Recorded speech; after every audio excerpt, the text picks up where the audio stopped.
Who is the most underrated actor of all time? It's Dolph Lundgren. Correct. Why? Well, because of his spiky hair, and his ice-cold demeanor, and his big muscles. Absolutely. I must break you.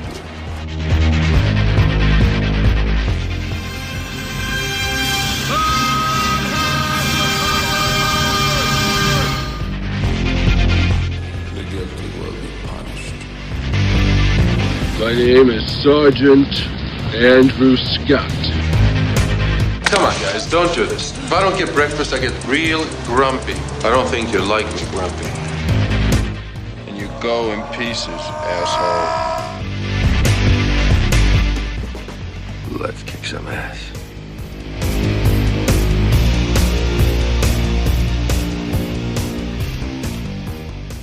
Hello and welcome back to I Must Break This Podcast, the fan podcast celebrating the cinematic career of action legend Dolph Lundgren. I'm your host Sean Malloy, and on today's special interview episode, I had the pleasure of speaking once again with director, writer, and editor Alex Merkin. But before we get to the conversation, I wanted to remind you all to please feel free to rate and review the show on iTunes, Stitcher, or wherever else you go to subscribe.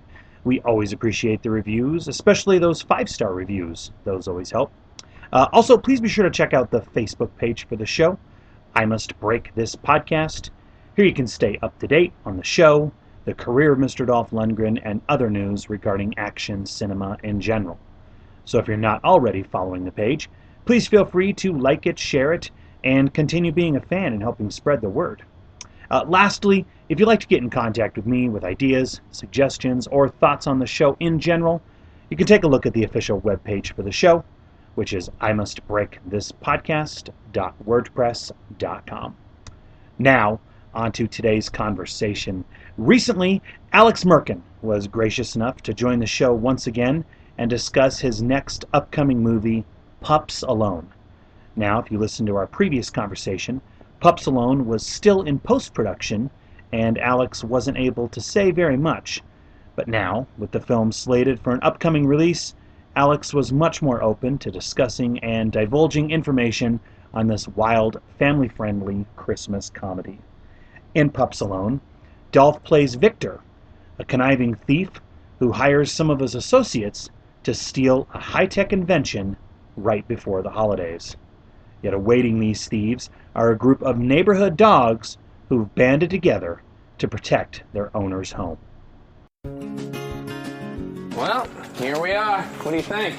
It has potential. Yeah. What do you think, Charlie? This is gonna be one rough Christmas. Better step in line, mutt. Pups that don't last very long around here. You must be Robert. I'm Holly. Looks like our neighbors are getting cozy. Too cozy. Do you think she's married? You should ask her out. I'm Victor. The engineer pet tech assigned to a big secret project. How about you and I give the old man a hand? Let's get this a sec. What do we have here? Oh, it's just a prototype and not a very good one. Hopefully, when it's all done, it will decipher a dog's thoughts into words. A canine translator. That's brilliant. Precisely.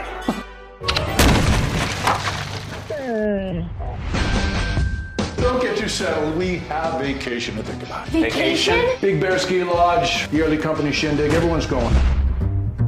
Why are you dressed like Santa Claus, huh? I can't afford to look stupid. Need all of his research to check everywhere. Toilets? Everywhere! Let's get the prototype first, and then we hit the rest of these godforsaken houses. Oh no. Heavy. Bad guys are coming tonight.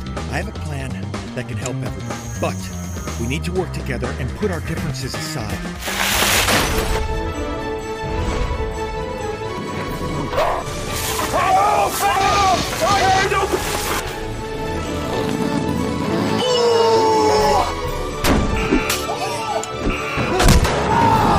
That's it!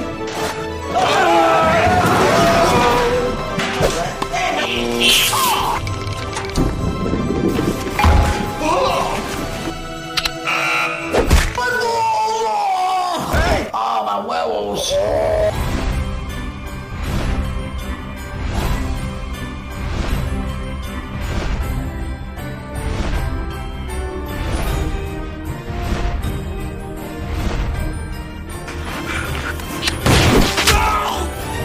done an amazing job with Jenna. She's incredible. She is. She's everything to me. You guys are the worst bad guys ever. Is that all you got, Pop?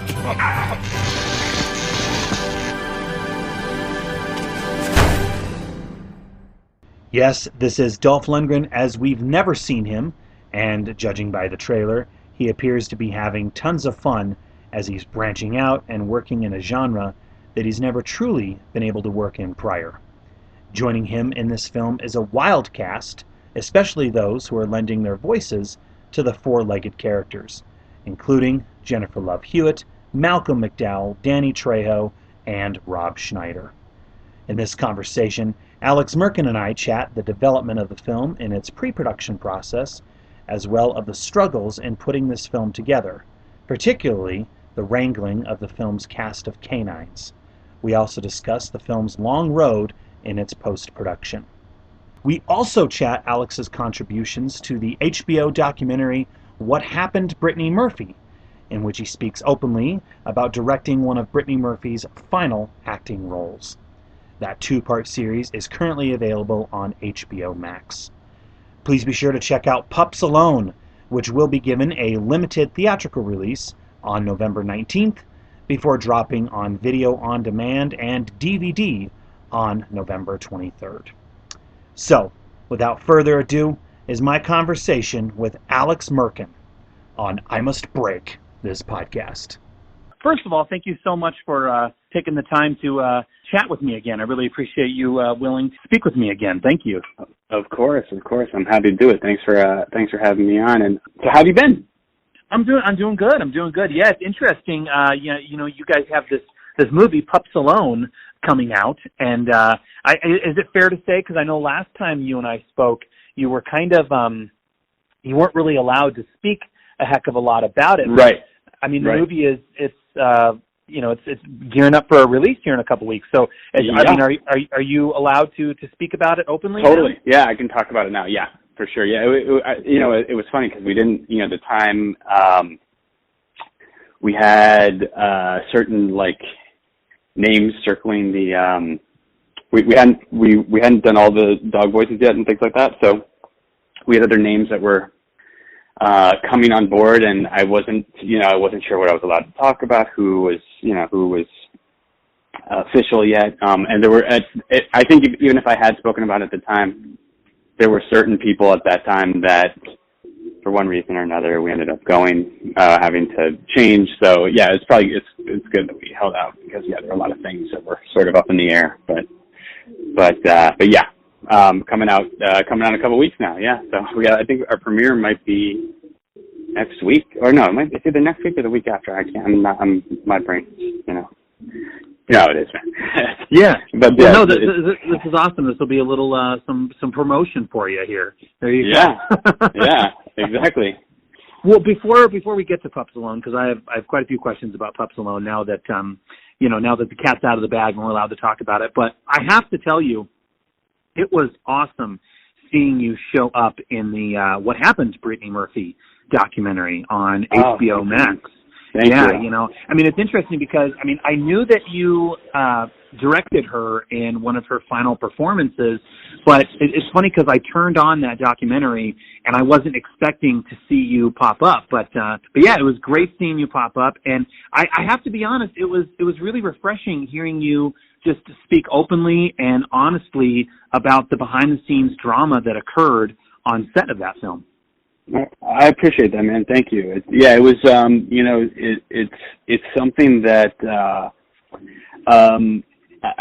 there have been a couple times where I've been asked to come out and talk. A few times I've done it, and I was like the actual program itself was a little less tasteful than I was happy with, you know what I mean? So because sometimes they do, not this one, the HBO, I thought this one was a fabulous, I liked the woman who made it. I thought her heart was really in the right place. I mean, she had a lot of challenges for sure. Her name is Cynthia Hill. She's a really talented filmmaker. And I got to know her, and I got to know, what she would call me and ask me a lot of questions, and just through what her focus was and what she was trying to. I also know like what a lot of the challenges she had was to put this thing together, and under the kind of scrutiny and the timeline that she had, and the things that when you do something like that, the things you're allowed to say, the things that you sort of start to uncover, that the rabbit holes you can't go down, or that legally you're stopped. And I thought she navigated all that stuff really well. So I felt really trusting of her, and so it's always a I would say it's emotionally taxing. You kind of start to open up old wounds and start to dig up things that you hadn't really, you kind of put away. And that was my first movie that I had ever made. So it was an extremely, like conflicting time, because there's such a huge mix of wild, not just emotions, but just everything. You're going through so many. It's such a huge,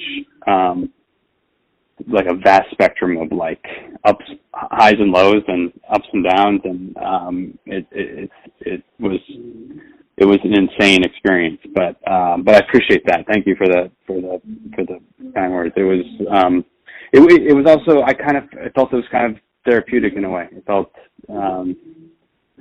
like I was able to sort of, get some closure on some feelings I didn't even realize I was still sort of holding on to. So, well, I mean, it does.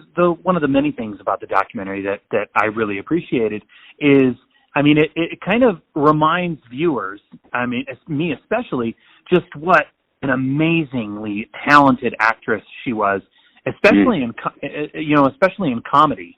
I mean, right. I had shamelessly, I mean, I feel bad admitting this, but I had completely forgotten that she was in the movie Drop Dead Gorgeous. And right, yeah. the movie reminded me of that, and I went back, and she's one of the best things about that movie. She is absolutely hilarious in that film. Absolutely, yeah. No, yeah, 100%. She was not she was such a unique talent, and it's true. I was always sort of, I mean, I've had obviously a very different experience with her.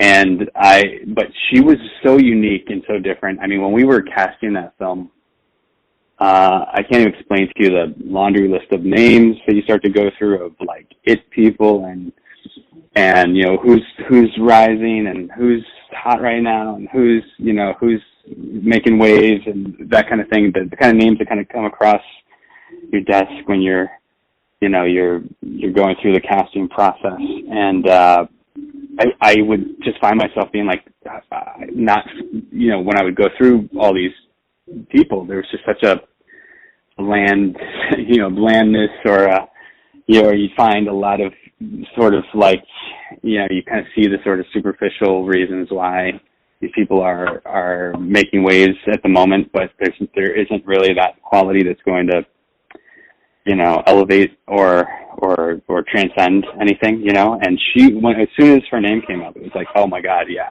Like she's such a unique talent. She's such a special talent. And, it is like, I think there's an aspect of what that process was, for her, which also made her feel a little more alienated from the sort of Hollywood community in a way, which sort of fed into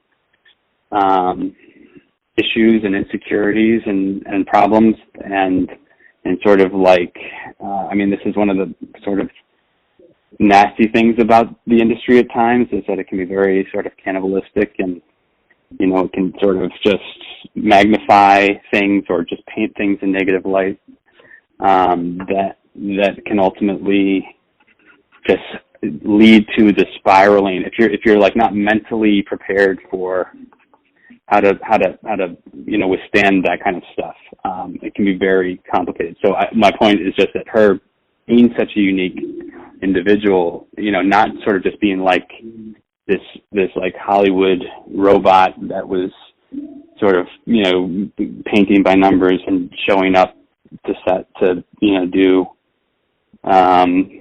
just sort of the generic thing that an actress is supposed to do in the role. I think that's what made her great in a lot of ways, and it also, I think, led to a lot of problems that ultimately ended up in that tragic way. Do you know what I mean? Yeah.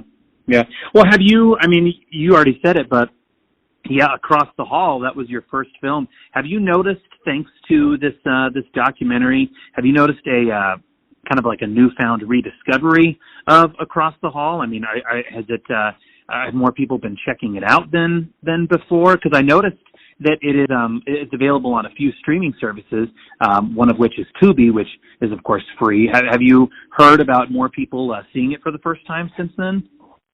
I feel like I've definitely seen a lot more activity in terms of, I getting contacted a lot more. I get a lot of people reaching out. It's hard for me to sort of track that kind of thing.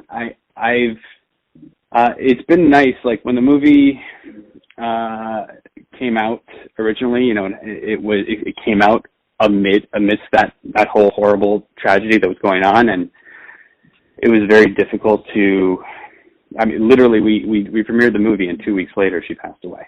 Right? It's like we're just coming out in theaters, and we had a whole Sundance thing planned before that, and we were, it became this whole thing where like I didn't want to. I didn't want to let it become. I didn't want her death to be used to promote the film, basically. You know what I'm saying? I just didn't want that to become this sort of horrible reason that people were, or that was sort of the narrative. And I just felt like it would take away from, the tragedy of what was going on. It was just very complicated, and it's like you want to, of course, like this is my first movie and it's coming out, being released, and I'd have these cynical people who want to take advantage of the situation, and I was very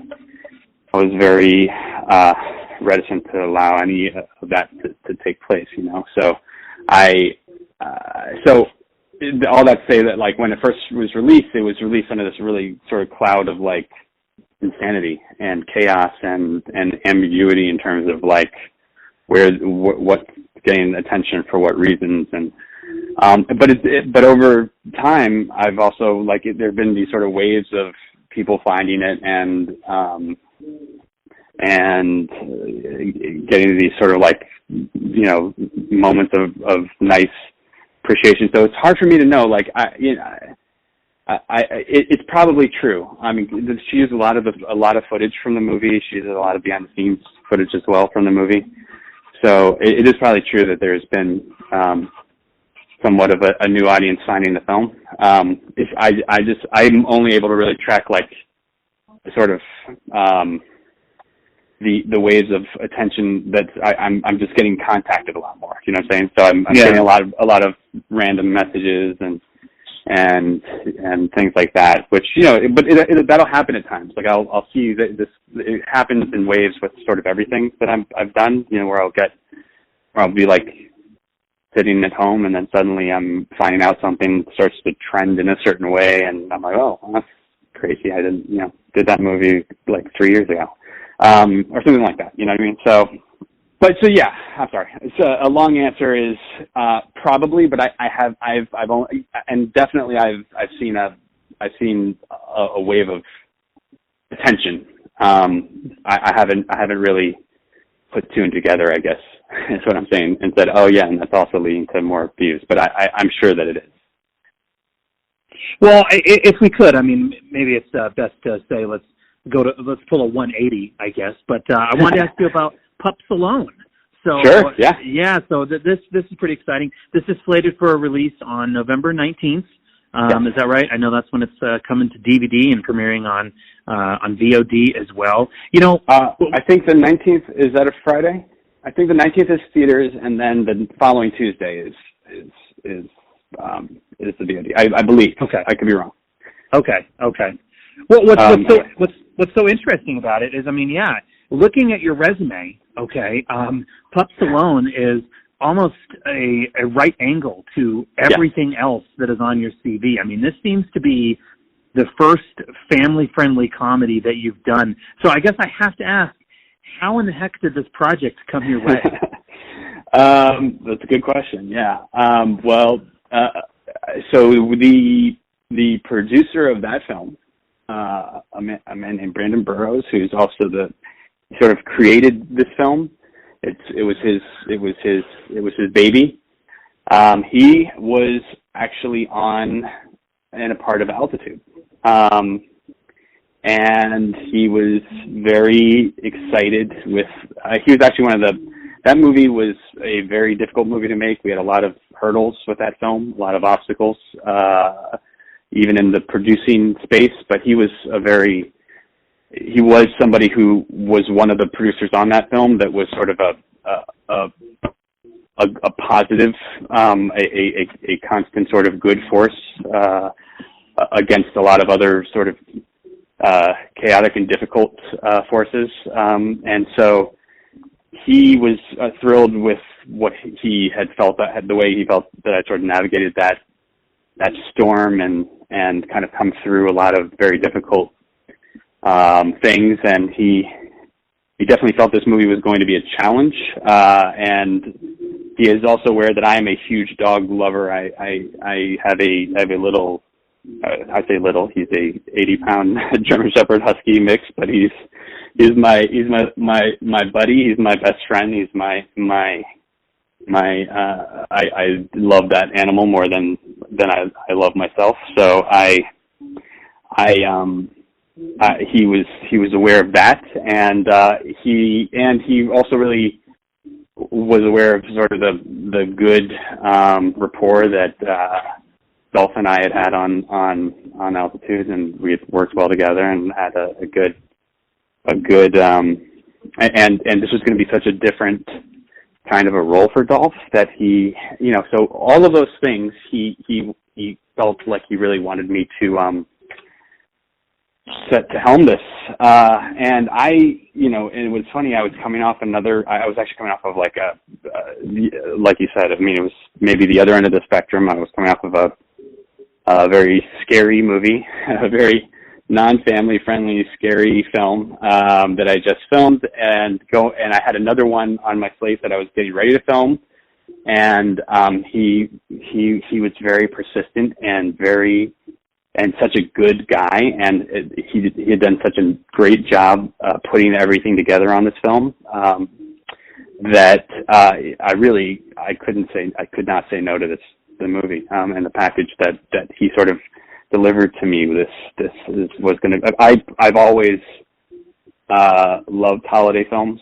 I've certainly always wanted to do movies that that everybody can watch, but sometimes you get a little pigeonholed when you start making your name in one way. A lot of people sort of just see that kind of thing, and but I like every kind. I'm such a big fan of so many different types of movies that there's not really one thing that I just want to be doing. It's funny because if you ever watch like an interview with like Wes Craven, he didn't want to make horror movies. He didn't want to just do horror. He wanted to do lots of different things. He almost didn't want to do horror movies at all, or hated when he would be sort of known as the horror guy, which is just funny because people wouldn't really think that or know that about him. But we're filmmakers. We're often very big fans of everything, and so yeah. I would say the biggest thing for me was, on top of I absolutely love dogs, and I've secretly always wanted to do something like this. I would go to like those like Universal shows where they have like the super trained dog, and I grew up like loving that stuff. Home Alone is one of my favorite movies. So there's a lot of things like that. And to work with Dolph again, who he was, and also be involved in a movie where he was going to be doing such a different type of role for him, is such an exciting thing to be a part of, So I guess that's the long answer. The short, long answer. Well, yeah, that's what I wanted to. I mean, look, for me personally, the big driving force for me wanting to see this, obviously, is Dolph Lundgren's involvement. Right. Because, like you said, this is completely different than anything he's ever done. I'm curious. Was he one of the first ones attached to this project? 100%. Or did you get? 100%. Was he really? No, yeah, 100%. Yeah, so Dolph was actually. So I mean, that was actually one of the when Brandon called me. That was part of the I really would love, because I didn't know if I'd even be able to fit this in my schedule. It was literally, this is a year I made 3 movies and edited, and I was in post already on another one. So actually I might have filmed 4 movies that year. I either filmed 3 or 4 movies. That's how packed my schedule was, plus this, and I had a commercial schedule as well at the time. So it was a very busy year. So I was very excited about the idea of it. I just wasn't sure I was going to be able to do it. And Brandon is a very persuasive and persistent guy, and he goes out when he sort of targets what he wants. He doesn't just move on, But Dolph was part of the come on.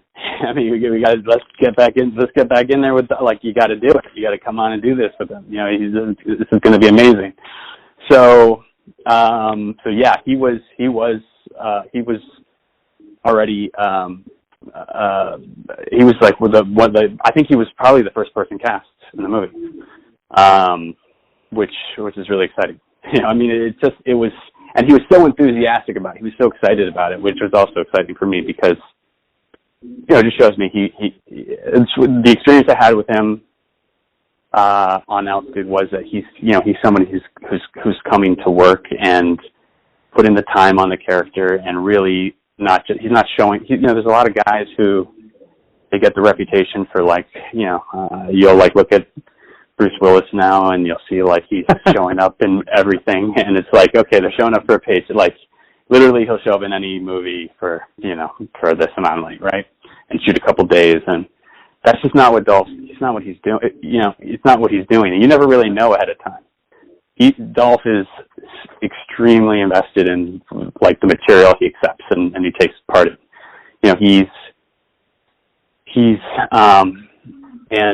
And for him to invest in this was, to me, that's sort of a make or break element of it, because it was not going to have, this movie was not going to have a big schedule, right? We were not going to have a lot of time to make it. We're going to have a lot of obstacles in and of themselves. So if someone like him in a role like that is just going to be sort of showing up and sort of, clocking in and clocking out, there's just no way that's going to work. It's just going to fall flat. If someone like him isn't fully invested in it, because there's a lot of silly comedy in the movie. And so you need actors who are going to commit to those. Who aren't going, yeah, this is silly and I'm above this. You know what I mean? That are looking at this and fully committed to the characters that are in those scenes, so that it isn't just stupid humor, that it's what actually makes it funny. It's the reason why it actually works. So that was a huge thing for me. He was excited, we were going through character notes and ideas really early on in the process, because he was very invested in it. Well, and unfortunately, I haven't had the pleasure of having Dolph on the show yet. I'm holding out hope. I feel like it's going to happen eventually. But, I'm certain it will. I'm certain it's going to happen. I'm positive. I will. I'm certain it will happen. I'm not going to make promises, but I'm feeling confident. But everybody who I've spoken to, everybody from directors to screenwriters, everybody has said the same thing: is that he's a pro.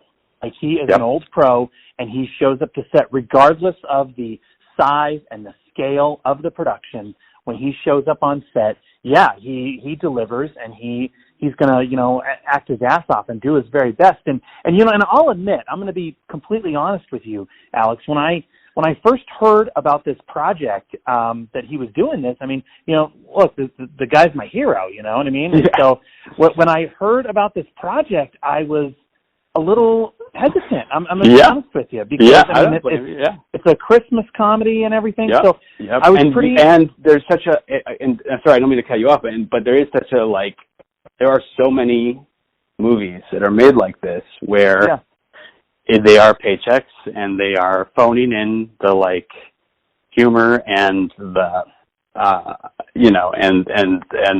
everything is just sort of you can just tell this is let's make money off of this holiday, and I can tell you 1,000%. I'm not claiming that this is a perfect movie, because look, when you make movies, again, you don't have control over when you're filming something in the schedule that it would normally be just the pickup schedule for a normal movie. You know what I mean? You're filming in the amount of time that another movie, after they've already filmed their entire movie, goes, all right, we're going to spend this amount of time just getting everything we didn't get and cleaning up the movie, right? It's impossible to make a perfect movie and avoid, things like that. But I will say to you that there is no aspect about this that is a cash grab for anybody involved in it. No. There is no aspect of this movie that is in any way not whether or not if you're not into it, you're just not into this kind of movie. But it's not because anybody's phoning anything in. Do you know what I'm saying? This and you will be shocked at how good Dolph is. I mean, it's almost like you've seen Arnold do comedy, and you've seen these guys come in and do it, and it's sometimes it's successful. You get a John Cena or Dwayne, Johnson, and it's successful when you see that they can handle comedy, and sometimes they excel at it, right? But Dolph should have been doing this. I mean, I'm not saying that he should have changed his career and not been making the kind of movies he was, but I mean, he is so good at it. You have to be smart to understand where the comedy is. You can't just be playing comedy. You know what I mean? You can't just be playing I'm trying to be funny. You can't be winking at the audience and trying to be goofy. You have to understand where the humor in those things are, and how playing, and the levels to how to play these things. And he nails it. You just are going to be surprised at how good he is at this. Studio, everybody who's come on, Paramount, everybody who's seen it has just been wow, Dolph, that is just next level for him. It's actually, it's just not this isn't something he's done a million. You've just never seen him like this, and it's so good. I mean, that aspect is so good. I'm really excited for people to see him in this movie. I'm just really excited to see just what he does, and where he goes, and how he executes. He's so fucking funny. I'm sorry, pardon my language, but he is just he nails it. I'll just stop. I'm getting too excited. That's why I start cursing when I start to get excited. So I apologize. But like I was saying earlier, I was a little hesitant. It was kind of oh man, what? I'm going to be honest with you. I was thinking man, what is Dolph doing here? And then the trailer hit. Okay, and you and I were talking back and forth. When that trailer hit, I don't know your feelings on the trailer, but when I first saw that trailer and I saw what was on screen and the performance that Dolph was delivering, those hesitations of mine were quickly eradicated. I mean, it appears just from that trailer, from that 2-minute trailer, that Dolph seems to be just having a ton of fun in this silly little movie, which again kind of goes back to what we were talking about, how he's a pro. He's, when he's on set, he's going to be he's going to be delivering, and it seems like with this particular film, he really wanted to deliver, and he wanted to do his very best, and that's evident from the trailer, man. I have to admit. That's awesome to hear. Yeah, the trailer for me, trailers are always tricky for me because I'm almost never, like, when I always see a trailer, I'm like, I'll see things and like this. I see what I think it's. Sometimes I'm like, oh, it's better than this or this. But I'm really happy to hear that. I'm horrible at judging trailers anyway. But I'm thrilled to hear that you say that because it's 100% accurate. I mean, it's not even just that he fully committed to this. He was passionate about it. Like, he was passionate about it coming in. I mean, you can tell. I could tell from just even the meetings I was having with him, and how excited he would get, to figuring out aspects of the character and ideas, and this doesn't work. Let's figure out something, and we would go through and we'd be reworking things that, and coming with other ideas and new ideas and making things work.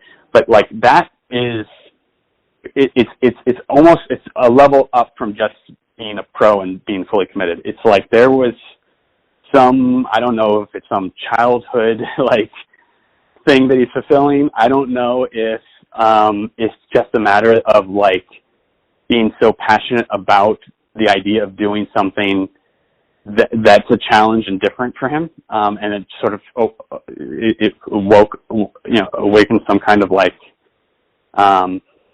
creative spirit that is a muscle he hadn't exercised in a while or flexed in a while, but it was a level up. It was almost like you would almost think he was one of the creators of the film. It was that level of passion and excitement that he was coming, and that is, I'm telling you that there is not just a trickle down effect in terms of like everybody else seeing that, but even for me as the director, just knowing that there is that ace in the deck, you can feel a little easier about the things that that you don't have the ability to do because of, you know what I'm saying? You can't build this kind of a set or do this or that, so you have to deal with this or you don't have.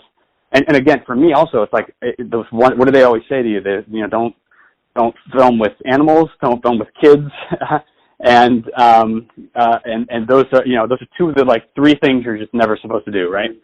And like I think the third one's like don't film in space, don't make a space movie, because those are the three things that are just like just slows your schedule so much. And we have 2 out of the 3 things on that list, and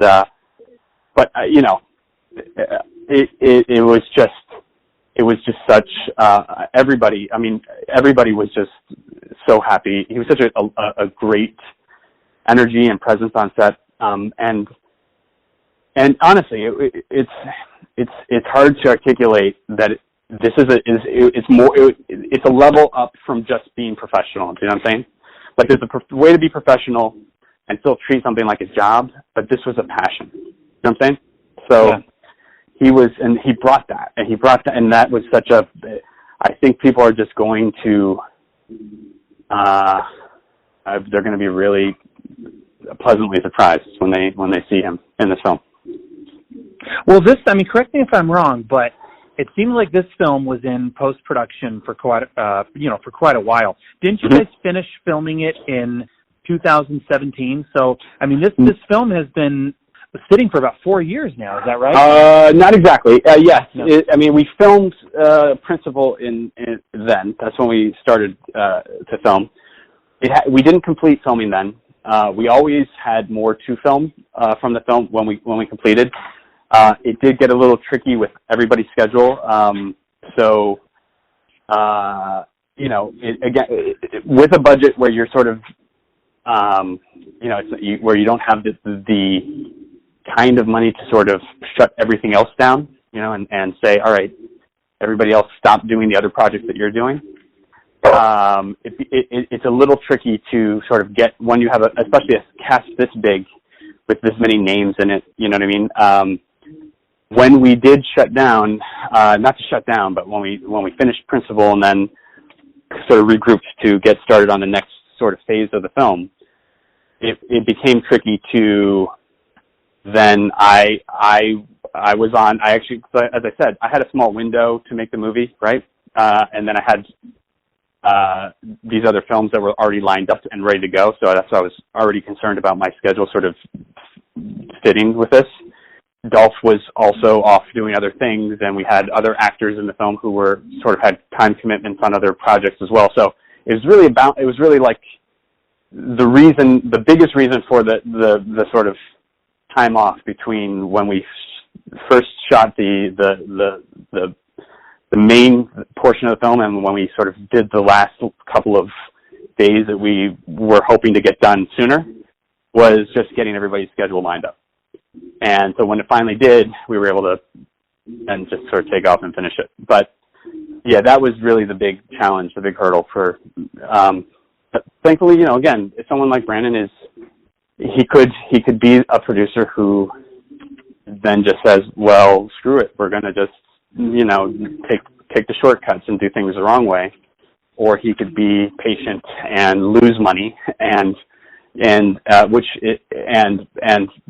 try to do it the right way, and that's the kind of person that he is. It was his own money that he was putting into sort of trying to extend the schedule and make things work. And he did a really.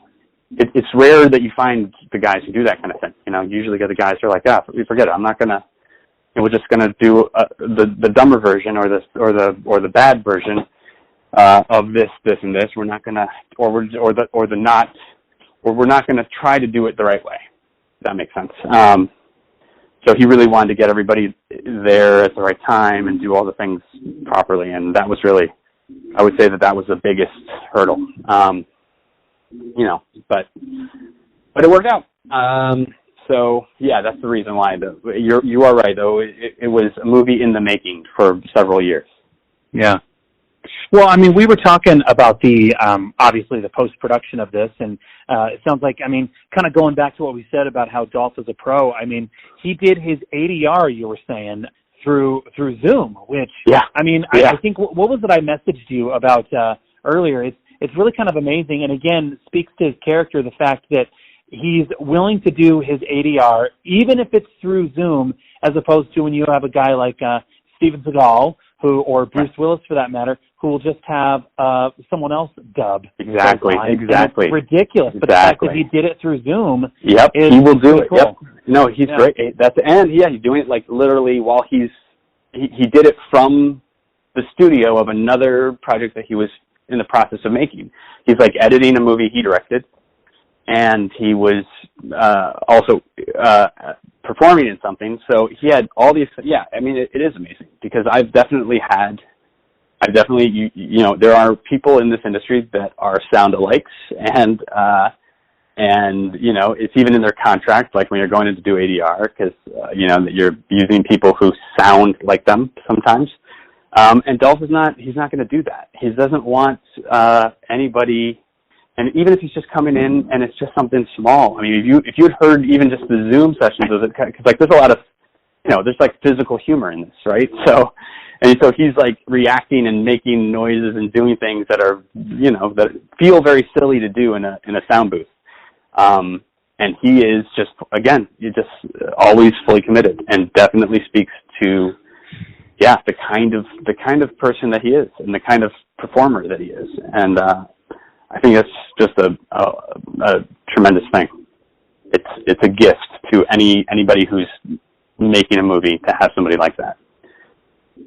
Well, you were able to, I mean, if we look at the voice cast, okay, of all the dogs, I mean, you were able to assemble a pretty fun cast who are all lending their voices to the dogs. So if we just run down the list, I mean, I'm not going to name them all, but we have Jennifer Love Hewitt, Danny Trejo, Rob Schneider, Jerry O'Connell, what was the process like in gathering all of these names to voice animals? I imagine, were you guys like just throwing darts out at various casting agencies and seeing, I wouldn't say we were which throwing ones darts responded, or no, not exactly like that. I mean, no, I would say that there's, you know, because these are, well, again, Brandon is somebody who is this movie is like his baby, you know, and he's not, and these characters, even the dog voices, like there's no element of them that's not like, these are fleshed out characters that he, even before I read the script, he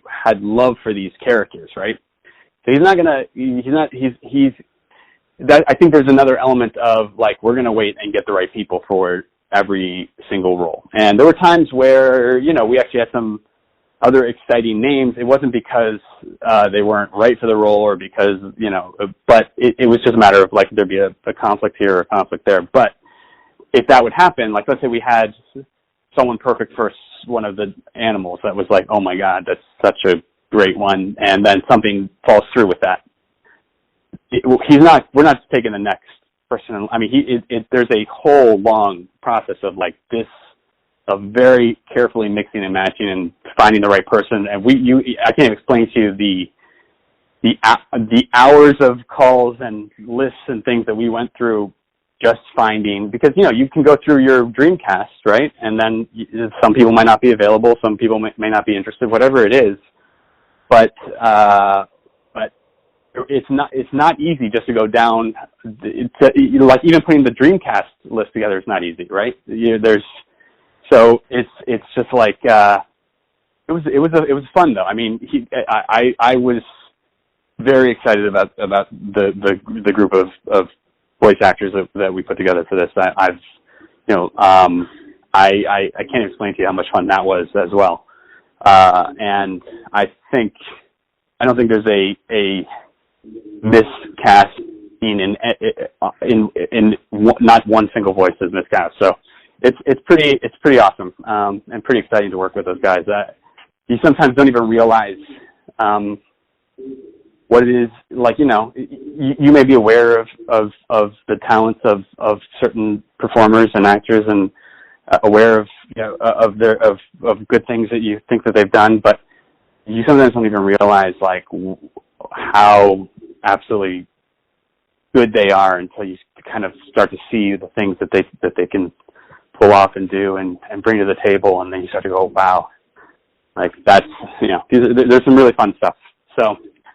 I mean, I've never had to do it to this extent. I've obviously done, you know, commercials and things where you're doing ADR and you're doing sort of voice acting, but like this was on a whole new level, and it was a lot of fun. It's a really interesting process, you know. There were things like with Rob Schneider, for example, where he would do things that would end up having me go back into the edit and re-edit the movie because he was just like riffing on certain things and moments and improvising things, and then you're like, well, that's got to be in the movie, but it's not cut that way yet, and you got to make the moment, you know. So you go back into the edit and you start to create these moments that are really fun. So that kind of thing. It's awesome. Well, I mean, this has been an absolute pleasure. Obviously, I want to be respectful of your time, but I'm really looking forward to this film because, I mean, obviously being a fan of Mr. Lundgren, but this is finally an opportunity where I can watch one of his films with my kids. I mean, at this point, you know, the only films I've really been able to show my kids are Masters of the Universe, obviously. Yeah. You know, The Expendables actually isn't too bad, but this is one that they can watch with Dad. So I'm looking forward to it on that end. That's great. Well, I think they'll enjoy it. I hope they do. If they don't, I'll give them Dolph's number and they can take it up with him. Well, thank you very much. I mean, it's always a pleasure chatting with you, but I really do appreciate you coming back and letting me talk your ear off for. I appreciate it, Sean. Thank you so much. You're awesome. I really love what you do over there, and I really appreciate the opportunity to speak again. You're a class act. I'm very glad that you do contact me for this. So thank you so much, man, and thank you for having me on.